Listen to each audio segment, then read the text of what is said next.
Bem, pessoal, voltando aqui aos vídeos, né? Hoje é 1º de maio de 2025, um dia importante para a classe trabalhadora, porque é um dia de luta, né? Não é um dia de festa, não é um dia de comemoração, mas foi transformado nisso pelos próprios socialistas, né? Não vamos dizer que foi a burguesia que fez isso. Porque a data 1º de maio, né? Você fazer manifestações em maio tem todo um significado na Europa, nos Estados Unidos, né? Por causa do início aí da primavera, né? Tem um degelo, então as pessoas saem mais nas ruas. Então, realmente existem comemorações ligadas a essa questão da própria primavera para eles, né? Porque ninguém vai fazer manifestação e greve, manifestação de rua, em pleno janeiro, fevereiro, porque é muito frio, tá nevando. Tá. Tem lugares que é -20, -30 graus, as pessoas não teriam condições de sair, né, para fazer manifestações e ficar muito tempo parada, né, andando, enfim. Então, por isso, a ideia de fazer em maio, também a gente não pode esquecer isso, é porque as condições meteorológicas, dada a estação do ano no hemisfério norte, se é primavera, permite você se deslocar, ok? E também existe essa questão das pessoas saírem para festejar porque acabou o inverno, acabou o frio. Então, nada mais, né, justo do que você se utilizar desse momento para fazer não apenas que as pessoas comemorem, mas que elas se unam para fazer manifestações, né, greves, pedidos de melhoria do trabalho e assim por diante, ok?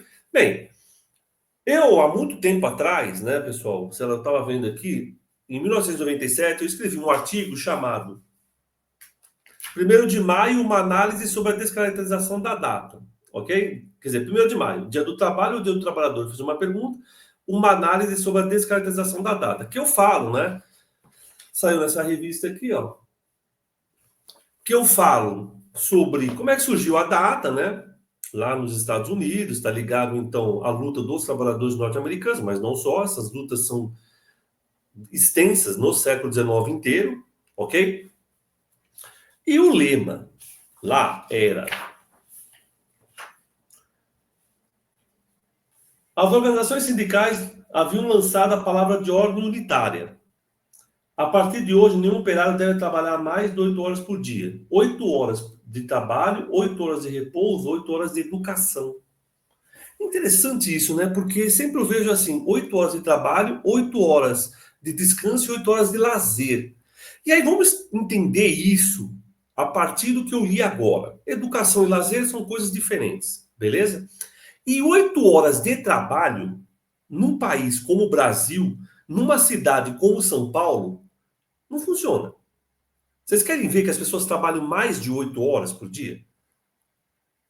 E eu não estou nem falando que no Brasil ainda se tem 44 horas semanais de trabalho. Ou seja, a pessoa tem que trabalhar de segunda a sexta 8 horas, mais 4 horas no sábado. Eu não estou nem dizendo isso. Eu estou dizendo que a pessoa não trabalha apenas quando ela entra dentro do lugar de trabalho. É considerado já trabalho a partir do momento que ela sai da casa dela para trabalhar e no momento que ela sai do trabalho até a casa dela. E a depender aonde a pessoa mora, em São Paulo, e onde ela trabalha, isso dá muito mais do que 8 horas. Dá muito mais. Pode dar quase 12 horas, que era uma lei discutida na Inglaterra, a lei das 12 horas de trabalho, que o Marx colocou no Capital. Tem um capítulo que ele vai discutir a diminuição do jornal de trabalho. Os caras estavam pedindo 12 horas de trabalho. Mas hoje tem gente em São Paulo que, ao sair de casa, ir ao trabalho, voltar do trabalho e ir para casa, dá mais do que 12 horas. Né? Isso sem contar as pessoas, por exemplo, que trabalham em aplicativos, que trabalham, né, enfim, que não tem nenhum tipo de benefício, que não tem nenhum tipo de garantia de trabalho, assim, se machucar e assim por diante. Mas vamos ficar no caso das 8 horas de trabalho, 8 horas de descanso e 8 horas de educação. Eles não estavam pedindo necessariamente 8 horas de lazer. Porque o lazer também é apropriado pelo capital. O capital se apropria do seu lazer. Quando você acha que está em casa não fazendo nada, você está gerando valor para o capital, principalmente na sociedade que a gente está hoje. Tudo que você faz, ligando a televisão, você entrando na internet para ver um filme, você vendo Netflix e assim por diante, você gera valor para o capital. Então, ele se apropria do seu lazer. Você acha que só gera valor para o capital quando você está lá na fábrica, quando você está na escola, quando você está, sei lá, trabalhando numa loja. Não, você gera capital a todo momento, cara. Porque até no momento que você deveria não estar fazendo nada, e você às vezes não acha que não está fazendo nada, você está gerando dinheiro. Existe todo um ramo econômico, que é chamado de setor terciário, né? Que ganha dinheiro em cima do lazer da pessoa. Milhares de pessoas trabalham para o seu lazer. Então o capital ele nunca para. Até no momento do seu dito descanso, você está gerando valor. Então você é uma máquina de gerar valor para o capital. Por isso, quando eles dizem 8 horas de descanso, 8 horas de descanso e 8 horas de educação, você está falando de uma sociedade que nem se discute lazer ainda. Que o lazer ainda é ainda pensado o que seria esse lazer, porque a maior parte das pessoas trabalham mais de 12 horas na fábrica. Então não tem nem como descansar direito. Muito menos fazer lazer. O lazer do cara é entrar dentro de uma taberna e tomar uma cerveja. Mas isso muda quando chega o Fordismo, no início do século XX. E a gente não pode esquecer que o 1º de maio aconteceu em 1886. O ano que vem vai fazer 140 anos, ok? Então essa luta dos trabalhadores, que culminou do 1º de maio, lutava por melhores condições de trabalho, né? Mas também por ter direito à educação. Porque eles sabiam que a educação era um direito deles, que estava sendo privado por uma sociedade na qual exigia que eles trabalhassem 8 horas. 8 horas, desculpa, 12 horas dentro da fábrica. E supostamente isso acabou porque a gente tem uma lei que diz que a pessoa trabalha 44 horas semanais. Ou seja, 8 horas por dia, de segunda a sexta, e 4 horas no sábado. Mas o que eu estou dizendo, pessoal, é que você, além de gerar valor enquanto está na tua casa vendo este vídeo, ou está vendo Netflix e outros streaming, ou está vendo uma televisãozinha, você está gerando valor. Porque o capital, a todo momento, ele ganha em cima de você. Você é uma máquina de gerar dinheiro para ele. Então, quando você está descansando no seu lazer, nas suas férias, agora me libertei do trabalho, estou muito bem, agora estou tranquilo, você gera valor. E essa é a lógica que a gente tem que lutar. E é isso que eles estavam lutando lá no final do século XIX. Lutar contra essa lógica que transforma o ser humano numa máquina de fazer dinheiro. Então, quando eles estão pedindo 8 horas de educação, eles estão pedindo uma sociedade na qual eles têm direitos mínimos, né? De conseguir escrever alguma coisa que tenha a ver com os trabalhadores e que esses trabalhadores tenham oportunidade de ler sobre isso. Que não tinha, a maior parte dos trabalhadores era analfabeto. Mas o que significa hoje isso, né, pessoal? Pensando na nossa realidade. Significa o que eu estou dizendo para vocês. As pessoas trabalham mais de 12 horas, mesmo não estando dentro do trabalho, e não estou nem falando do lazer. Aí fala, mas será que quando a pessoa sai de casa e vai trabalhar, e ela volta do trabalho para casa, ela está trabalhando? Vamos ver então o que diz a legislação. Artigo 21, Lei 8.213/91. Equiparam-se também ao acidente do trabalho, para efeito desta lei, acidente de trabalho.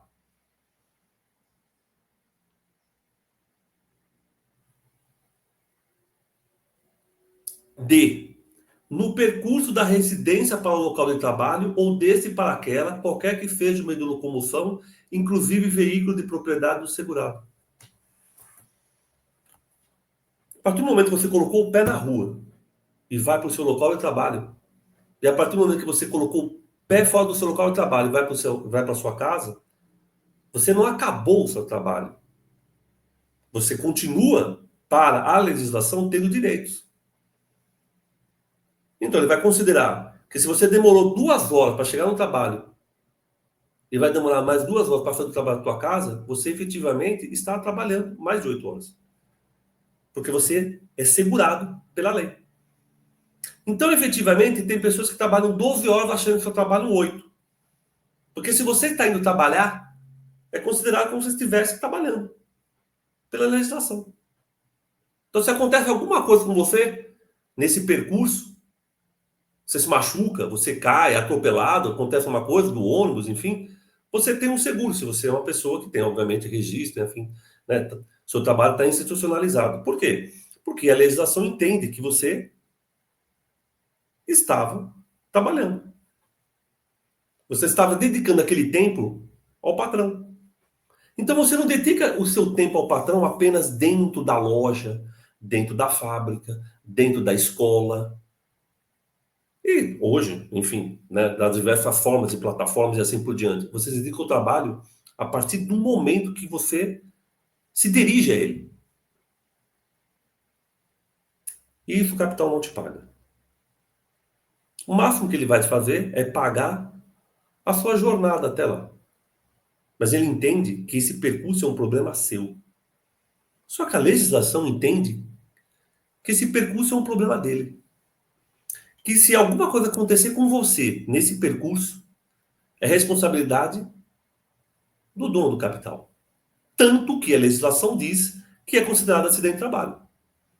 Então a empresa vai ter que ficar com você, dependendo do que acontecer, né? Te pagando até você se recuperar. Então é isso que a gente tem que entender em 2025, a partir do que aconteceu em 1886. Eles falavam 8 horas de trabalho para todo mundo, eles entendiam que as pessoas teriam que trabalhar 8 horas. Pessoal, a gente está longe de chegar nisso. Longe de chegar. Mesmo que estamos num país aonde a legislação diz que trabalhamos apenas 44 horas semanais. Apenas entre aspas, quero dizer. Porque efetivamente, seja os caras que trabalham com aplicativo, Uber, entregadores, eles trabalham mais de 8 horas. Seja aquele que trabalha de camelô, vendendo coisas na rua, trabalha mais de 8 horas. E seja aqueles que trabalham em fábricas, lojas, escolas, assim por diante, eles trabalham mais de 8 horas. Por quê? Porque há o fato deles se deslocarem para o trabalho e de se deslocarem do trabalho para a casa dele. Eles continuam trabalhando. Só que o capital não te paga isso. Ele entende que isso é um problema seu. Só que a legislação diz: tudo que acontecer nesse percurso, ele tem garantia, como se fosse um acidente de trabalho. Eu acho que a primeira coisa para pensar em 2025 é: quais situações mudaram de 1886 a 2025? Isso aconteceu por quais lutas? E como o capital vai se apropriando lentamente da lógica do trabalho, no sentido de fazer esse funcionário dele ser um trabalhador e ele só pagar quando ele entra dentro do seu local de trabalho. Porque a legislação diz outra coisa. Então, 1º de maio é um dia de reflexão. É um dia de luta. É um dia para mostrar que a classe trabalhadora, quando ela vai exigir alguma coisa, a elite se utiliza de todos os meios para combater. Inclusive, esse combate que aconteceu entre o dia 1º e 3 de maio de 1886, que levou a uma explosão feita por um agente provocador da polícia, vai levar à morte de vários anarquistas. Isso vai acontecer em novembro. Inclusive, até no começo, os anarquistas achavam que teriam que fazer um dia de revolta no dia 11 de novembro, quando eles foram assassinados. Então, o 1º de maio não é para estar na praça esperando quando vai ser o carro que você vai ganhar ou a casa que você vai ter. 1º de maio é para você se certificar da situação que você vive. Será que eu trabalho 8 horas por dia? Se eu não trabalho 8 horas por dia, quantas horas eu trabalho? Por que o capitalista me paga apenas quando eu entro dentro do lugar de trabalho? Sendo que a legislação permite que o percurso de ida e o percurso de volta é considerado, qualquer coisa que aconteça comigo, acidente de trabalho. Então a gente tem que estar atento ao que acontece nesse mundo do trabalho. Porque a todo momento o capitalista ele tenta ganhar dinheiro em cima de você. Até mesmo no seu dia de descanso, no seu momento de lazer, que você vai querer se divertir, você é uma máquina de gerar dinheiro para ele.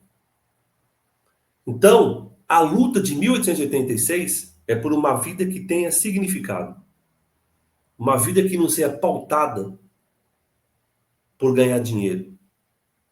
Por uma vida na qual as pessoas, quando usufruem, né, se mostram satisfeitos por tudo aquilo que elas estão tendo, sem se importar se isso vai gerar algum benefício monetário ou não.